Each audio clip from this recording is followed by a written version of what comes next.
How's it going, guys? Welcome back to the Pick Swap podcast. I'm with my co-host Sean Bernard, as always, and we're here with Thiago from the Painted Lines. Thiago, thank you for coming on and joining us today. How are you? I'm doing great, guys. Thanks for having me. I really appreciate it. Enjoy you guys' work. Follow you guys throughout Twitter, and you guys put out some great stuff. Excited to talk about the Sixers. We were talking about right before the podcast. There's always something going on with this team, man. And they looked good last night. They looked very good. They looked like a team that was ready to make some damage. So excited to talk about them. Yeah, absolutely. We appreciate it. So we'll get right into it now. Sean mentioned beforehand that you're a very big Isaiah Joe fan. So we've seen a ton from him this preseason, shooting just over 63% from three on a little over 6 attempts per game. So insane numbers from Isaiah Joe this preseason thus far. Tell us what you were thinking coming into this year, what your expectations were, and then what now you expect from him, seeing what he's been able to do in the preseason. Yeah, Isaiah Joe is an interesting name because we go back to like early last year, right? So we did a lot of scouting on Isaiah Joe for the Painted Lines, even while he was at Arkansas. He was the kind of guy who really fit what the NBA is all about these days, which is shooting high volume shooting from the outside, but also where he takes his shots from. I'm sure you guys have noticed that he's like a 4-point range type of shooter. Guys like Trey Young and Davis Bertans and even a little bit of Steph Curry, they have that kind of range. And what he's able to do by taking shots from the outside is really extend the defense out even further. And he fits that mold of a shooter that the Sixers really have not had. Even with JJ Redick, I mean, JJ Redick is obviously a knockdown shooter, obviously, but he didn't have quite the range that Isaiah Joe has. So when we were scouting him through the Painted Lines, I mean, that was something that really stood out, especially when we talk about playing alongside Ben and Joel. Last year was kind of a kind of get your feet wet kind of season for him. I thought that he played well enough to warrant some minutes. I mean, I don't know what you guys thought about it, but I thought even in his limited playing time, while the Sixers were going through some COVID issues and whatnot, he kind of showcased a little bit of shooting, which is his calling card, but also something that we found very interesting was his defense. I mean, that's something that really we both thought, Chris, myself, we scouted him, thought that it was going to translate to some capacity in the NBA. Specifically, his ability to impact passing lanes off the ball, and you see it in preseason through his steals numbers. He's up to 7 steals in the preseason. That's a pretty high number. Actually leads the team in steals. So you see how his length and his feel off the ball impacts possession. So, I mean, those are the two things coming in for us going into this year. We thought that maybe it could translate. And we're seeing through the summer in summer league and now in preseason. I mean, it's there. It's there. And he's starting to get more and more playing time. And I don't know what you guys' thoughts are about how he slots into that rotation, something that I'm very interested to see moving forward. Yeah, so I would say for me going into this year, he was a guy I had not given up the pipe dream of kind of a Ben Simmons in pieces for a superstar deal. And he was a guy that I think could have been the beneficiary of that, of a guy that steps in when kind of the bench is emptied. And now sitting back after these first couple that regardless of who is here, I think we need to find a way to get him on the floor. And frankly, there's areas of his game that just he's improved on that weren't really the case. When you think about his ball handling, his passing, and I think in my head especially, I kind of had him pinned as like a shooter more in like the Furkan kind of range of play style. And that's not really him. He has a handle. He can do a lot more. He is kind of more of a passer. He's a guy that can handle the on-ball roll a little. And like you said with the range, that's simply an element that has never been brought to this Sixers lineup. There was a play in game 2 of the preseason where it was a dribble handoff, and he simply just shot it. He didn't go around. There was no defense. There was no, you can't go over or under on it. Is he just caught the ball and took it. And it's just literally a body block there. And that's just something that expanding it beyond there, we've talked about spacing for so long and how much of an issue that's been with the Sixers, and just that's a new element to putting pressure on the defense when you can expand past that range, and that's something that's become more and more commonplace in the NBA in recent years, and something the Sixers just haven't taken advantage of. So adding that to the lineup and finding a way to just get him in and see really what he's capable, I think needs to be a priority for this team at this point. I completely agree. And to your point, Sean, you think about like what playing time looks like with Isaiah Joe heading into the year. For me, it's twofold, right? So first off, you talked about it, his handle, and you saw it last night was a perfect example of that. He can orchestrate pick and roll and be very effective. And we all know how much Doc loves Shake Milton. I'm not particularly high on Shake Milton as other people are, but Doc loves him, and Shake's going to have a role with this team.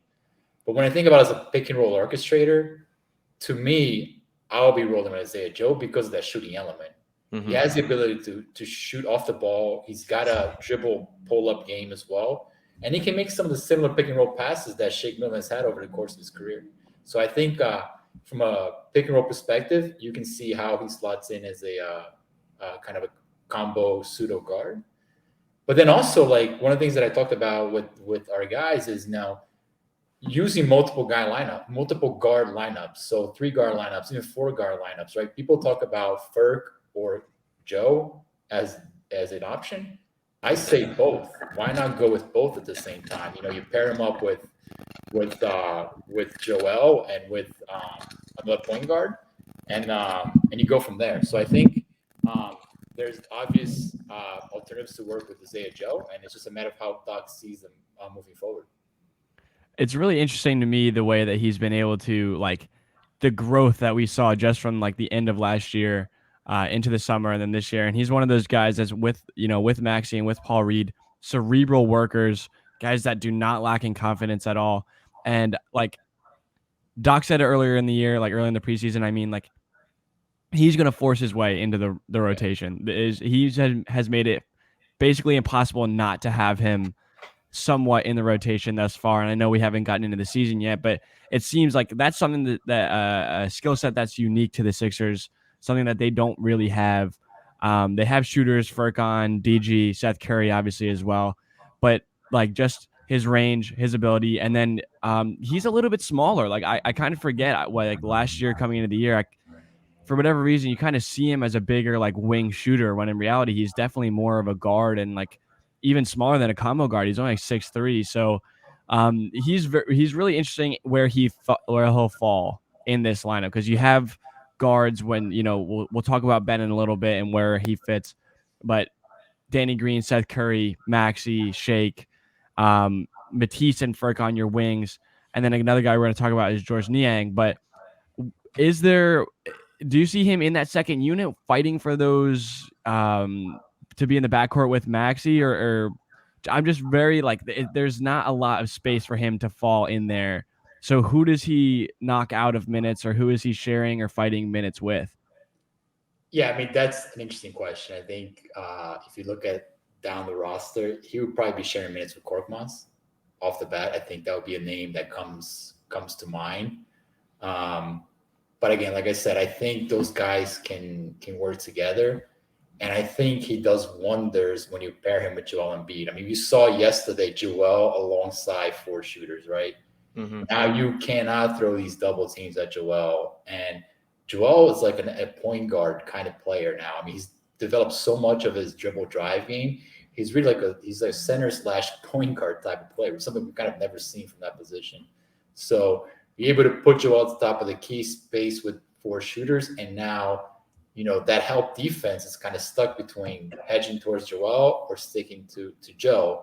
And we saw last night, I mean, Joel took Millsap off the dribble a couple times, and it made it look very easy as a result of that. So I think he should be part of the rotation moving forward. I think that his range should be between the 10 or 15 minutes, and how you work that in is maybe giving Korkmaz a breather, pairing him Joel Embiid in some kind of multiple guard lineups, and just kind of working through that. So I think he's going to eventually find himself in the rotation, but I do think he's one of those guys that if he does struggle, Doc will be very quick to pull the trigger on him, because the inexperience factor and all that will definitely come into play.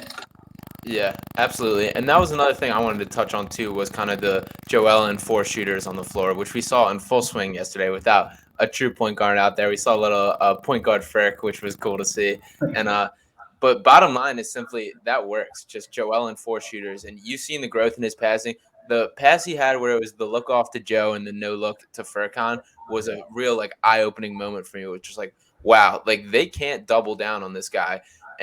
Or like there's an open 3-pointer with all those guys that are 40+% 3-point shooters on the perimeter, guys that you just can't leave open. And Joel one-on-one, we take that every day of the week. You saw last night 8 minutes, 14 points, which is absurd numbers, and just how easily he made it do that. And like that was kind of a step back. Like when we think away from the Simmons drama and everything that's gone on about this, is like this is a new kind of direction that this team can go in, and prioritizing that and just building around guys that can simply bring out the best in Joel, and let this be the Joel Embiid show with a supporting cast that fully complements him. And I mean, obviously we'll get into the Simmons stuff later, but I was super excited with just the look of the team and the foundation of how that came to play.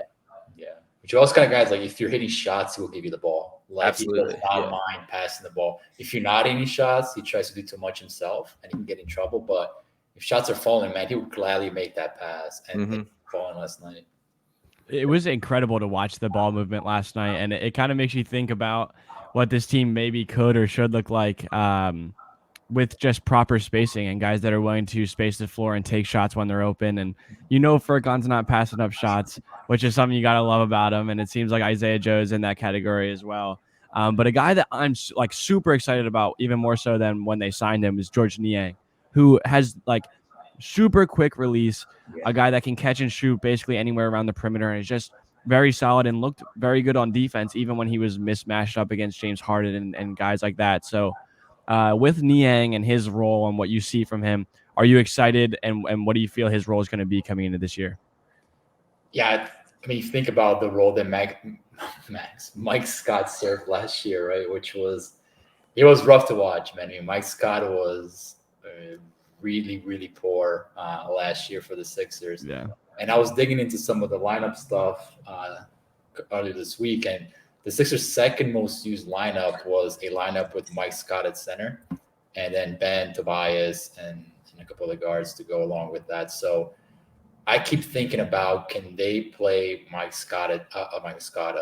Georges Niang as a small five, which is something that I'm very interested to see if they're able to do, because one of the things I think they also should do from the bench standpoint is to kind of go small sometimes. I know that Doc's going to ride Andre Drummond for extended minutes. I mean, he's a big fan of Andre Drummond, and Drummond's been playing very well in the preseason, so you have to give him a number on that. But there are lineups and matchups that I think you can really benefit by going small with Maxey, leaving that paint open for Maxey to move around and create attack downhill. So I think there's a lot to work there with Niang as a small five. Like you said, he's shown to be not a defensive zero, which is a good thing. And that quick release, man, I mean, that quick release is something that I was looking at even last week in one of the games, and it stood out as like one of the quickest releases in the NBA. So I'm very excited to see his role with the team. He's going to get a ton of open looks, just as many as he saw it in Utah. And if he's shooting at 42% range, the Sixers have an absolute bona fide steal win move for them with Niang. Yeah, absolutely. And when you think back to Mike Scott, nothing but love from Mike Scott as the person and the individual. But outside of that brief stretch when he was first traded here, he's pretty much unplayable as an NBA rotational guy. And when you think back, I had a similar reaction looking at his stats and his minutes. This guy started 12 games and played 16.7 minutes per game last year. And that's some of the most forgettable NBA minutes I've ever heard.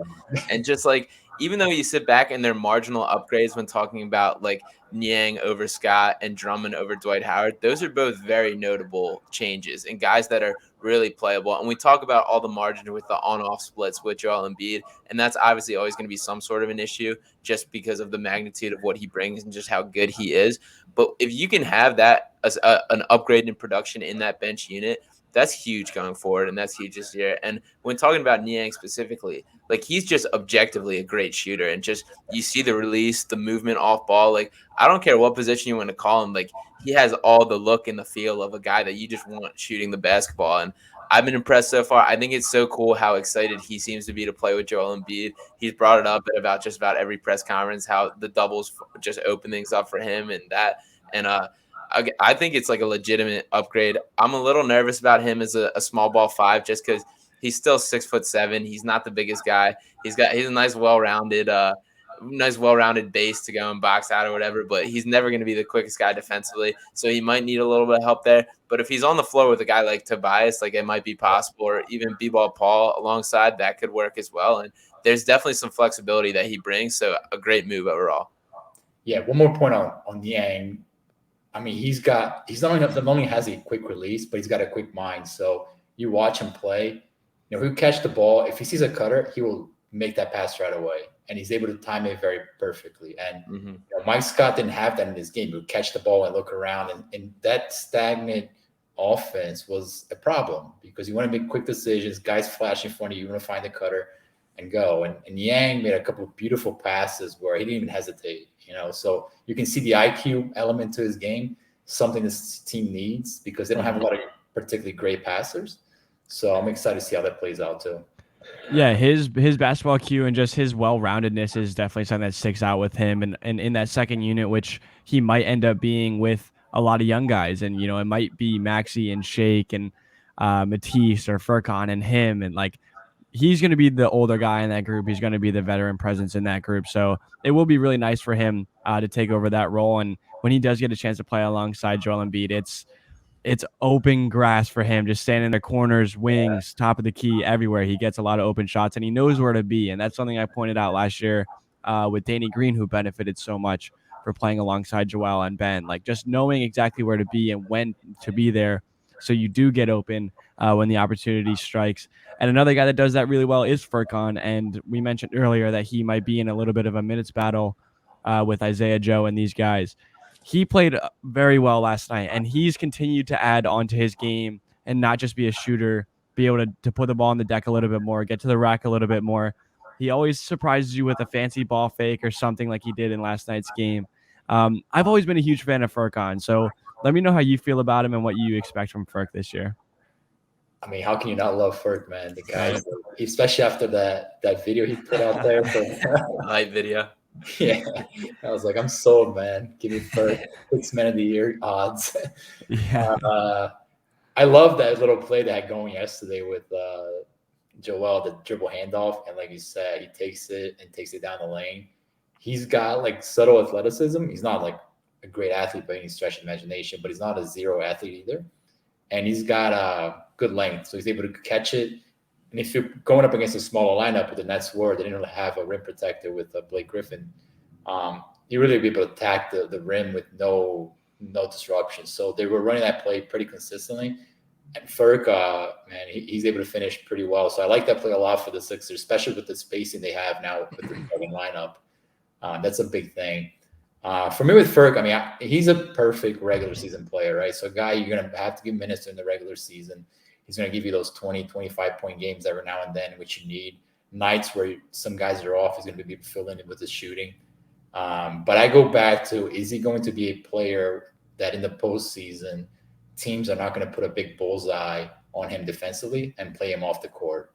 And that's really where I'm at with Furk, is have you shown enough defensive improvement where Doc will not have to take him off the court? Because as you guys know, postseason basketball is like, Durant has the ball, he will point to, his one guy, set the screen. And now you got Durant on Korkmaz. So that's what I'm interested to see. So I'm very focused on his defensive improvements ahead of the year because, as we all know, the shooting was going to be there. I mean, he's a good shooter.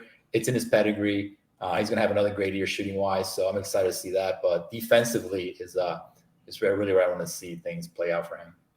Yeah, I mean, to be fair to Furkan, like there's been so much talked about with guys like Maxey, Joe, everything. Like Furkan has improved and gotten better and just added things to his game, and he looks like just more confident out there. I never thought the day would come where he's dribbling up the court, calling plays in the way that it was last night. But he did. He made a couple nice reads. He's obviously done that a little bit with Turkey, with the national team, so it wasn't like it was the first time ever. But he looked way more comfortable in that role than I expected, which I think speaks volumes moving forward when we talk about the Embiid and 4 shooters idea. Just that little kind of secondary ball handler ability is something that's notable. And I agree he's more of a regular season guy, but that's fine. They're paying him like that. 3-year, his contract's not going to break the bank, so he's a good guy to keep around. And the other thing I will say about Furk is there is kind of an element of like the frantic defense when he's about to shoot the ball that I don't necessarily see with a lot of the guys out there. And he probably has like, when you just see the like don't let him shoot defense coming out, like he has a magnitude that he brings with him that I think is super cool. And I personally think every shot he throws up is about to go in, and that little line drive he gets going. So he's worth keeping around to me. He seems like a great locker room guy, and crazy he's the longest tenured guy. If Simmons is out the door, it's him and Embiid now. So I love keeping him around. Two things with Ferg. First, he needs to change shoe color because he loves to step in that He's got baseline. huge ass feet. He does, and he loves to step out of bounds on the corner three.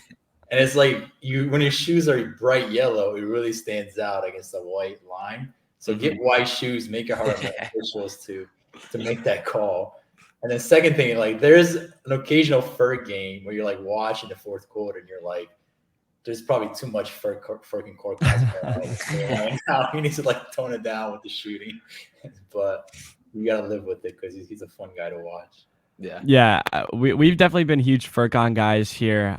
He's an enjoyable guy to watch. I don't think he's ever missed a pump fake side dribble three before in his life. He's just like, I love watching him play, and I think he fits really well with this team. And like Sean, you said, having a little bit more tenure, which is strange to say that he's like one of the longer tenured players here, and having that chemistry to build off of alongside Joel really helped the last night.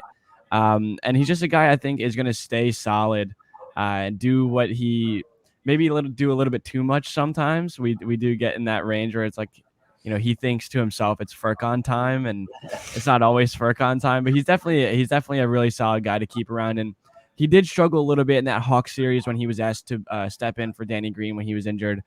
And I don't know how much you can expect from him. He's still young. Like that's the thing is I kind of forget sometimes he's still fairly young. And there's still a lot of room for him to grow.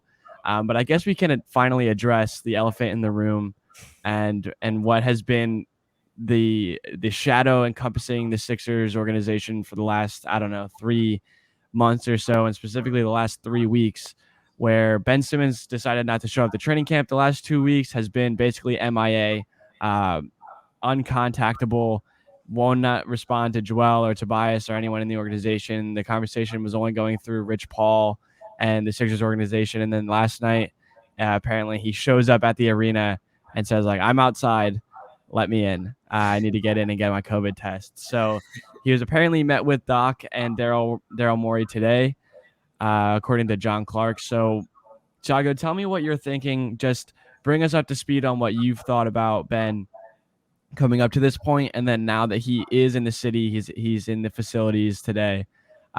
What is going to happen here? First of all, like it's typical Sixers for your second star player to like get to the facility and have to text the general manager to open the door, right? It's like could have been any more awkward. You just couldn't script it any better. I was talking about it this morning with Chris. I think it was important for the Sixers that Ben returned from the standpoint that it puts a team back in the driver's seat in terms of what the future holds. I think that by Ben not being in the facility, it really put the Sixers in a difficult position to negotiate a trade or move him in the future. So I think that point is a win for the Sixers primarily. And I was talking to the guys this morning, like no matter how you see Ben Simmons, especially after the Atlanta series, whether you like him or not, there is still a star power element to his game. And by him being back in the facility and the Sixers likely starting the year with him in the roster, that opens a new possibility for the Sixers moving forward. And that the possibility I'm talking about specifically is one of the star guys. So Bradley Beal, Dame Lillard, all the names that we've all thrown around, halfway through the year decide like this is not for me and I want out. And if Ben Simmons is in the facility with the team, that puts the Sixers in a position to have the conversation around Dame Lillard and Bradley Beal and some other name that may pop up during the year. So I think the Sixers had a positive thing happen to them yesterday. Now, if you ask me, he's going to come in and play. That is a difficult thing to assess. I think it's clear that the reason why he came in, at least yesterday, was that he would not be able to get fined. So just preserve some of the money. But I find it hard to believe that he would sit through an entire year or even half of the year with the team and not play basketball. So I do think that perhaps, as he builds his conditioning back up, we'll eventually see him slowly back into the rotation. But the question I'm proposing to you guys, like, what does that look like? Because the team is clearly changing its dynamic, right? We saw the first 2 preseason games, what it looks. And I think Joel hinted at that after the press conference when they asked about him. He said, like, listen, we'll welcome Ben back, but he's got to understand that we're implementing a new offense. And I think he meant specifically like if you're on the perimeter, you better shoot the freaking ball. And we're not dealing with this like stuff all over again. I think this is Joel's way of saying like this is now my team, like enough of this, and we're gonna roll with me as the main guy. So it's gonna be very interesting. I don't know what you guys' take on this is. It's gonna be a soap opera for the next couple of weeks, but the team looks a lot of young guys just seem like they don't really care. They're excited to play and they're willing to ride with whatever's out there. Yeah, I mean, my first thing is obviously it's a good thing that he is back. That from all areas, this benefits the Sixers in the long run. When we talk about trade value, just a little bit of the lingering drama behind the scenes is finally at least put front and center, and it's something to deal with. And I also have been impressed with how everyone has handled it, especially Joel Embiid with everything that he said, all the comments he's made. I've just been loving that he's the face of the franchise. Daryl Morey just looking down the barrel, not blinking, finally bringing this back is huge. And sure, a problem that he had a hand in causing, but to just bring it back to here, I think is a good thing. And then, I mean, I don't know exactly where Simmons goes. I also don't think that he's here to play basketball right away and sign back up. He definitely has no long-term plans with the Sixers still, and this is definitely a monetary decision for why he is there. But what can he really do? Like, there's a part of me that wonders, like, what is the conversation inside the franchise right now? Like, there's definitely some awkwardness there. He hasn't talked to these guys all summer. And what does this just look like? Like, what if his show up? I keep picturing this as my mind, as we all remember the Jimmy Butler workout, where he's bringing on the third stringers and tearing Karl Anthony Towns apart. What if Simmons show up is just coming and shooting threes and doing his thing and playing like this is like, what if that's what it took? And I still don't think he's ever back with the team, but just like the frustrations that would bring and everything that comes with it is such like a scene to me. And like you said, this is an absolute soap opera. There's still a ton of drama that's going forth. And I'm very frustrated that this did happen like during the preseason game yesterday when I was having such positive vibes about the Sixers and how good they looked, how awesome it was to watch. And then there's the little Woj notification of this man is now back in Philadelphia and back refocusing things on him. So there's definitely more drama coming with it, and it's frustrating, but overall a good thing that he is back. Yeah. He saw Point Ferg and he's like, I got to get my job back. Exactly. Going on out there. It was funny because I saw a tweet. It was a perfect tweet. Ben Simmons is going to come back, shoot 1 for 30 from 3-point land, and win 90% of the fan base back just by shooting the 3-point. Yep. Yeah. So it's wild, man. It really is. And I mean, we kind of mentioned it beforehand. This is better than any reality show. I tweeted that yesterday when it said that he was going to come back, and there has not ever been a reality show that has captured the drama and the lust and just the way that the Sixers have gone about even just this last off season and everything with Ben.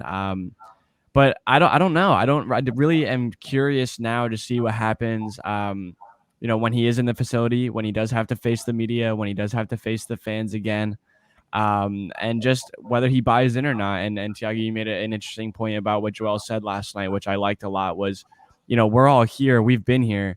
It's time for you to either come back and buy in or don't come back at all. So. Doc did mention a while ago that he wanted to implement a little bit more of like a Joel team and a Ben team and kind of stagger their minutes a little bit more than we saw. But obviously they're going to share the court. They're the two best players on the team when they're available. And there's no other choice for Doc but to have them on the floor at the same time. So Ben's own, if he wants to come back and win the fans back, it's pretty simple. I feel like just say, I kind of screwed up here. Whatever happened. And then go out on the floor and shoot a couple 3-pointers. Like, I feel like it's pretty simple. I feel like Philadelphia is not that difficult to rebound against. So I don't know though. Well, Sean, you look like you're about to say something. I also think the only way I think Simmons really can truly save this from like a fan base perspective is you need to scapegoat Rich Paul almost entirely here. I would love it though. 100%. I've been taking bad advice from my agent that this is the route he told me. I listen and just put it. And it is interesting. Some of the reports, it sounds like the Sixers have only been in communication with Rich Paul through this whole summer. And it sounds like Ben just kind of showed up on his own. So he definitely could swing this in a way that makes him look like not necessarily that he can be the good guy after all this, but at least that it kind of softens the blame on him and throws it back. And I can get 100% behind the Rich Paul hate and behind all that. So That's the only way I think this can kind of fully blow over is if he kind of pushes the blame on the Rich Paul, and Ben Simmons has no problem pushing blame on the others, so that shouldn't be an issue. But to me, that's the only way that this can truly be saved. Yeah, those Thiago, clutch how do you feel guys, about that? they stick together, man. Those clutch guys are not gonna sell each other out. I mean, ultimately, like it's on Ben, man. Like part of the reason why we're here is you have not developed an offensive game, and I don't even. I'm not as big on the 3-point shot as most people are, or even the jump shot. I Free go throws. straight to like free throws and attacking the rim. I mean, we're not asking you to be a 40% 3-point shooter. We're not asking you to be, Steph Curry from the outside. Attack the rim with consistency, be the offensive force that you can be. And I think if he's only that player, Sixers fans are more than happy to have him on the roster because of the impact that he has defensively is tremendous. I mean, there aren't two other players better than him defensively in the NBA. So, but I mean, we continue going the same circle with Ben. He's never committed to being an offensive force in the NBA, and he's used excuses, and he's kind of boxed himself in this role now where he's like a defensive stopper slash fourth contributor. Mm-hmm. But dude, you're a max player, man. You can't be getting paid that much money to be a defensive contributor. Like if you're gonna take $10 million a year, great, then you can be that player. So he's never really bought into the offensive part of his game, and that's why he's here. And he's got to face the music. It's going to be here, and it's going to be somewhere else. Because you can say, well, he's going to go to Sacramento and hide there. At some point, Sacramento is going to be in a position to win, and their fans and their players are going to have the same criticism towards Ben Simmons because they expect him to do more. So it's not just a Philly thing; it's an NBA thing. What role you provide within the system of a team. So. Well, and the other thing that, like, as much as, again, it is a good thing he's back in the long run, but I don't think this guarantees that, like, his value rebounds whatsoever. And especially for a guy that there's been questions about his desire and, like, before, for a guy that's maybe half checked in right now to come show up and play, like, that doesn't necessarily breed success for me. And, like, when you think about the chemistry that is being attempted to be built with this roster, like, this certainly could be putting the Sixers in a position where maybe the best option is swing it for a Brogdon and whatever, or one of the CJ McCollum, or kind of the mediocre deals that we've kind of been like, all right, throughout. Like there is kind of I could see this working in Ben's favor as well if there is kind of a chemistry downfall or people aren't liking having him around, or simply he's just not checked in. Like Simmons, there's never been any question about his natural talent or his athletic ability or anything like that, but his unwillingness to just develop different areas of his game will be put on full display, especially if he's not putting 100% out there. And if he's not willing to do his, like, take coast to coast and put his head down at all, and that's going to show right away. And they're going to see it in practice. So the Ben Simmons that shows up and how much he's willing to put in certainly matters in this situation. And I think it's going to be interesting to see how Doc Rivers handles this. And sure. I've gone on record, I've said this more than a few times, is that I'm not a fan of Doc Rivers and what he's done throughout his career, and like last year specifically. And Sean, to your point, it's going to be difficult to rebound your Ben's effort, or not his effort, but like what he's got value is to a trade partner, because everyone knows what he is during the regular season, right? He's an all-star. He's all NBA potential, and he's defensive player of the year candidate. That's what he is during the regular season. But I think at this point, everyone knows that, and I don't think anyone's looking past that at all. But I think he has to go. Like if they really want to get his value back to more so than what it was before, like. And I'm not saying maybe this doesn't even happen here, but if they think that they're going to get a better player than what Ben is, like he has to prove it in a playoff series. You know what I mean? And he might not be here by then, but he's going to have to show up and give effort. He's going to have to show it. Like I'm just very, like, I don't know the answers. I don't know exactly what's going to happen. I think it's hard to predict because this has just been like unpredictable all the way up to this point. Even to last night when we get a Woj notification at 10 p.m. saying Ben's in the building. When Elton Brand didn't know and Doc Rivers didn't know and nobody knew and Ben's own agent didn't know he was going to be there. Like, it's just been very, very strange to this point, and it's hard to put a finger on where it went wrong specifically, and then it's hard to put a finger on where it might go back to being right. But if they bring him in and they have a plan and they're saying this is what we're going to do for you this year, listen, if we give you this, if we give you the keys to a secondary offense where you're the main contributor and you get to do whatever you want, when you play with Joel, you have to shoot this. When you catch it wide open in the corner, like when you're playing that role, like space the floor. And if your guy sags off to double Joel, you have a wide open three. Like, I don't understand. Maybe this is a mental block or whatever it is, but like for a guy that plays basketball every single day, like he should want to catch and shoot wide open 3-pointers. Like, don't you think? Like, and he has that ability and that opportunity with Joel. Have you guys sat through like a Sixers pregame courtside? Yeah. Not courtside, but I went there. I was there when he made his first three against it was, and the place went crazy though. Well, next time you're down there, if he's ever plays with Sixers again, this guy would go through a routine in the corner. He'll take like 15 to 23 pointers, and you'll make like 10, like swish, 10 out of 20, 8 out of 15, and you're like, man, like just take it. Like, Yeah. Dude. If you go 4 for 12. That's great, man. That is phenomenal. I mean, he does not have like a bad touch. He doesn't have a great touch, but it's not like terrible. Like it doesn't look awful coming off his hands. I never understood why. At least he would space the offense from the corner. But that's on him to figure it out. And I think that one more point on that, like you were saying. So yeah, he's an all-star, and that's all good and great. But you saw, for instance, the comment that the GM from the Golden State Warriors had. He got fined for tampering. Mm-hmm. It was like, yeah, Ben is a great player, but we don't know how he fits our roster. And I think that is something that teams are going to be very cautious about, especially contending teams, to be like, yeah, we can bring this guy in, but like, what is he, right? Are we going to be paying the replica of what he was with the Sixers, which is, again, a phenomenal player, but does he fit exactly what we want to get accomplished, specifically in an offense-driven league? So it's not a slam dunk that even if he's an all-star, he'll get the right trade situation. Yeah, and by the way, it's so funny to me that he was fined for tampering for saying I don't want this guy, which just objectively is so funny to me. If you were to set the over/under at 0.5, so does this guy ever play a game with the Sixers again? Does Ben Simmons play a game in the Sixers uniform again? What do you guys think? That's a tough one. I go back and forth. Some days I'm like yes, some days I'm like no. I'm gonna say no, but I could easily go the other way. James? I think he will. I think he will. I don't think he has a choice at this point. He went to clear COVID protocol. He's doing a physical today. I think if he shows up in that arena or in that facility and doesn't have a plan to play, like the whole point up to this point was Doc and Daryl were like, we just need to get him in the building and things are going to change. And if there was a lot of noise from his management or whatever, his camp, which has always been questionable at best, and now he's there and he has people talking to him. I don't know. I think it would have been weird for Joel to say that him and the front office had it resolved yesterday, which was an interesting quote to me from Joel's press conference.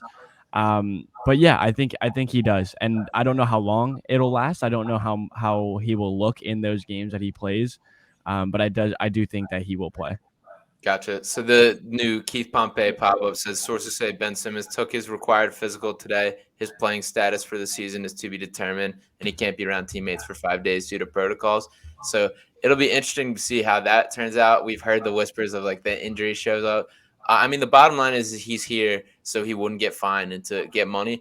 I can't imagine that goes with that the Sixers are on board with paying him to just be there. So there has to be some sort of basketball agreement or whatever the negotiations are behind the scenes at this point.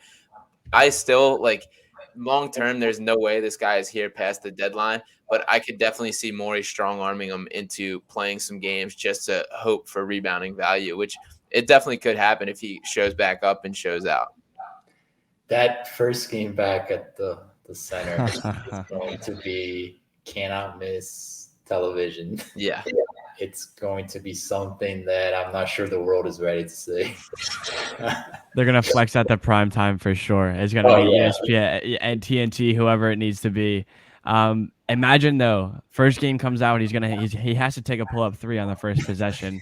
I think it's a requirement at this point. And like not even joking, like I think he should. Like I think that's a rip the Band-Aid off, like get it out of the way. Like what do you have to lose at this point if you're Ben Simmons? No, and I think that would be the only way that he doesn't get booed every time he touches the ball. Like I think if he walked up, like Joel gives him the tip, he catches the ball, walks it up the floor, and you just clear out and let him work, maybe ISO a little, step back or something, and it doesn't matter if you hit like backboard and then brick, it doesn't matter. Just Imagine if pull he up hits and it shoot. though. So Yeah. there's Seriously, that 19,000 people booing. All of a sudden, he hits a three. Like they We're go brought like back in. instant, like cheer. they're literally everyone is reeled right back in that moment, and I think that would be hilarious. But it definitely will be interesting to see what happens, and it's very difficult to know right now. But you kind of feel like, I mean, never a dull moment with this team.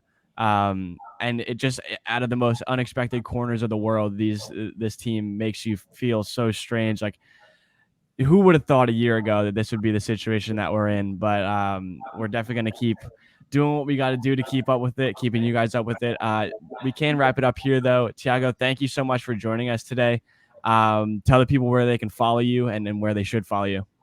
Yeah, so you can find me at Scabbia on Twitter, and we also do a ton of stuff for the Painted Lines. We do Sixers post game. We started a morning show called Cup of Joe. Chris headlines that, but we meet up after every Sixers game and talk about the highlights and so forth. And we pump out a bunch of articles. Austin covers us for the Painted Lines, so make sure to check that out. And thanks for having me, guys. It was a great time. Yeah, we really appreciate it. We'll definitely keep in touch for sure. We really like your work as well, as the rest of the guys at the Painted Line. So it was definitely nice to keep up with you guys and get connected. So we appreciate it, and we'll talk to you guys soon.